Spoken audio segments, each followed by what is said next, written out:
Hoje vamos mergulhar numa história que nos foi enviada há algum tempo pela Isabela Taide.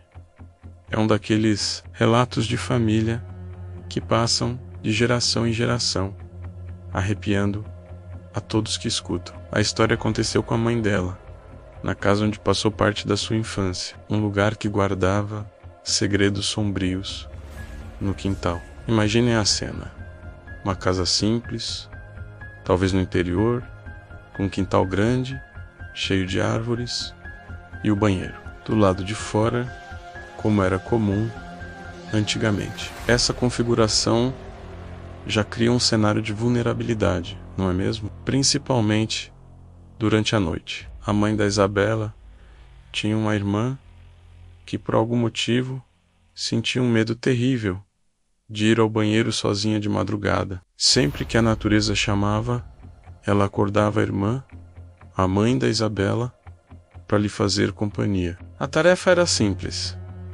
ficar de guarda na porta do banheiro, olhando para o quintal escuro, mas o que ela via naquela escuridão era tudo menos simples. Enquanto a irmã estava lá dentro, a mãe da Isabela ficava na porta, com os olhos fixos na paisagem noturna do quintal. O quintal era um pomar denso, com árvores frutíferas, mangueiras, laranjeiras, jaqueiras, e era ali, no meio daquelas árvores, que a figura aparecia.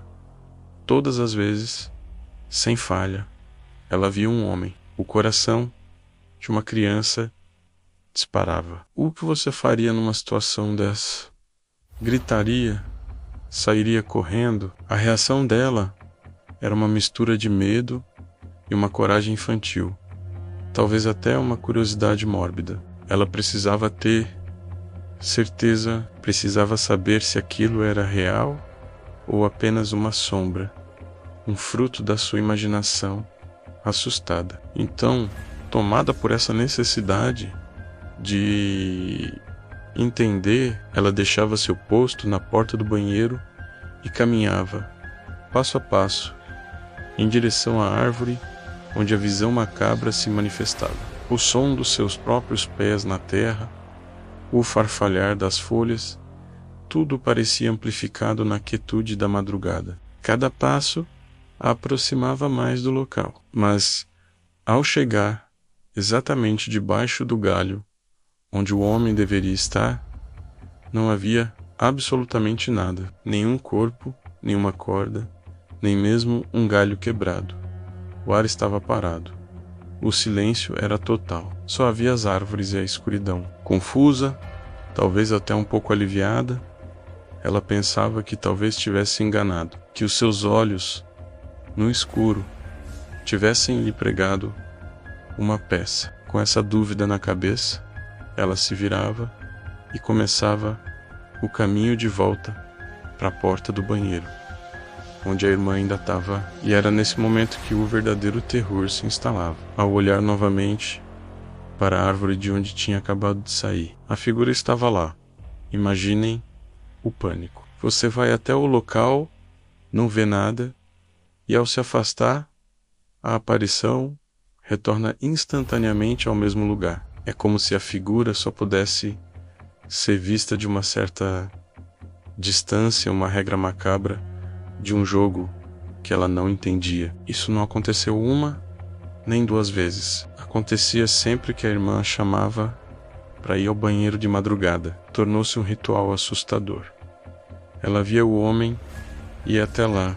Ele desaparecia. Ela voltava para a porta e ele reaparecia. Era uma tortura psicológica para uma criança. Ela provavelmente nem contava para a irmã o que via, para não a aterrorizar ainda mais. Ficava ali, paralisada pelo medo, esperando a irmã terminar, com os olhos fixos naquela cena horrível que se repetia. A casa, durante o dia, talvez fosse um lugar feliz, cheio de brincadeiras entre as árvores frutíferas, mas à noite transformava-se num palco para esse espetáculo fantasmagórico. Que tipo de energia ou entidade estava presa àquele lugar?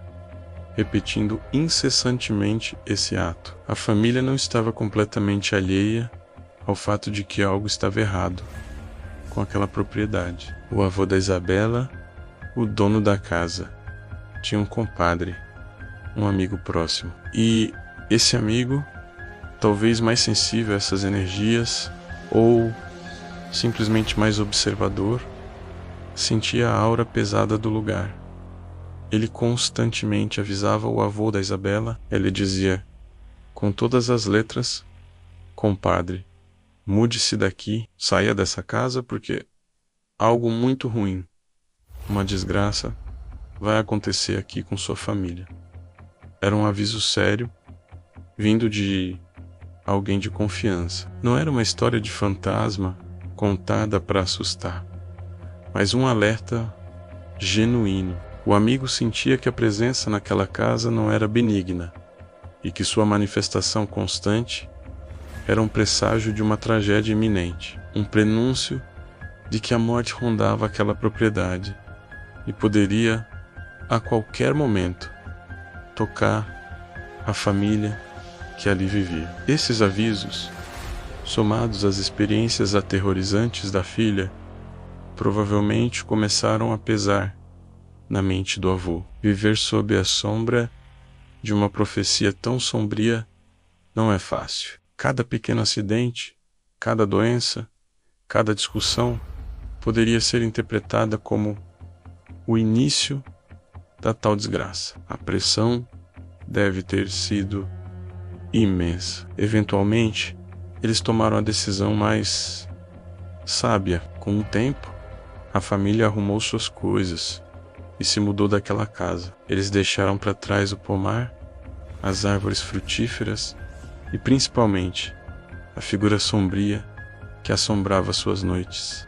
Era o fantasma de alguém que tirou a própria vida ali, ou uma entidade que assumia aquela forma para aterrorizar os moradores. As perguntas ficaram sem resposta. O importante é que, depois que se mudaram, a profecia do compadre não se concretizou. A desgraça anunciada nunca aconteceu com eles. A mudança foi literalmente a salvação da família, o que nos leva a pensar: e se eles tivessem ignorado os avisos? E se tivessem decidido ficar considerando tudo aquilo como superstição ou imaginação de criança? Ou era apenas um eco do passado, uma memória trágica impregnada no local, sem poder real de causar mal? A história da mãe da Isabela é um lembrete poderoso de que, às vezes, a melhor atitude diante do inexplicável é simplesmente se afastar, não tentar entender, não desafiar, apenas ir embora. Eles ouviram a intuição e os avisos, e por isso a história deles teve um final seguro, embora as memórias assombradoras certamente tenham permanecido. Quem será que mora naquela casa hoje? Será que novas famílias testemunharam a mesma visão noturna no quintal? Ou será que a entidade se foi? Ou talvez ainda espera por alguém que decida ignorar os sinais? É um conto de cautela sobrenatural. Muito obrigado, Isabela, por compartilhar essa memória de família tão intensa e assustadora conosco. E vocês, o que acham? Era um fantasma, um presságio ou outra coisa? Vocês teriam ficado ou teriam se mudado imediatamente? Deixem suas teorias aqui nos comentários. Vamos adorar ler o que vocês pensam sobre este caso. E se você tem uma história parecida, não hesite em nos enviar. Quem sabe ela não se torna o tema do nosso próximo vídeo. Não se esqueça de deixar o seu like, se gostou da história de hoje, de se inscrever no canal e ativar o sininho para não perder nenhum relato do além. A gente se vê no próximo vídeo, com mais histórias que desafiam a nossa realidade. Até lá!